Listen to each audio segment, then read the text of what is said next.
Developing story. Jonathan, good morning.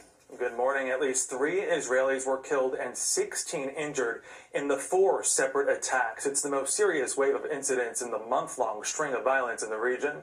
In the first Jerusalem attack, 2 Palestinians stormed a bus, stabbed, and shot at people. Almost simultaneously, there was a stabbing attack at a bus stop in another part of the city.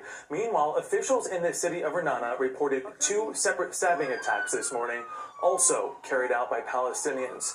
2 Israelis were injured and both attackers were apprehended by police. Since the Jewish New Year last month, at least 7 Israelis and 27 Palestinians have been killed in the almost daily violence. It was stirred in part by Muslim anger over increasing Jewish visits to the Al-Aqsa Mosque in Jerusalem. Israeli and Palestinian officials have called for calm, but the violence shows no signs of letting up. Palestinian groups have declared a, quote, day of rage across the region. And in and around Jerusalem, but they soon spread across the world.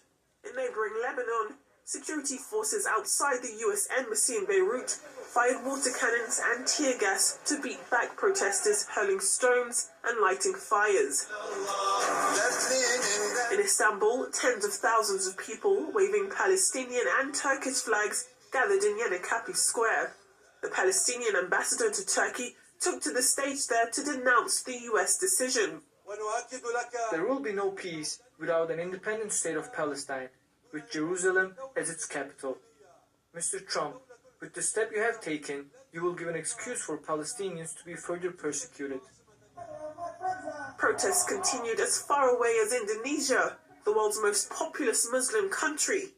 In a sea of people holding placards, one protester breaks down in tears.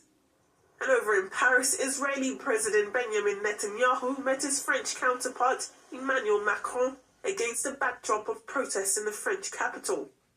On social media, celebrities have been sharing their political views.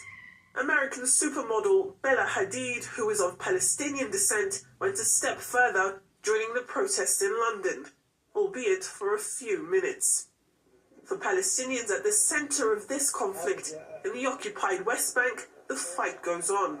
To them, the U.S. decision to legitimize Israel's claim to Jerusalem won't be taken lightly.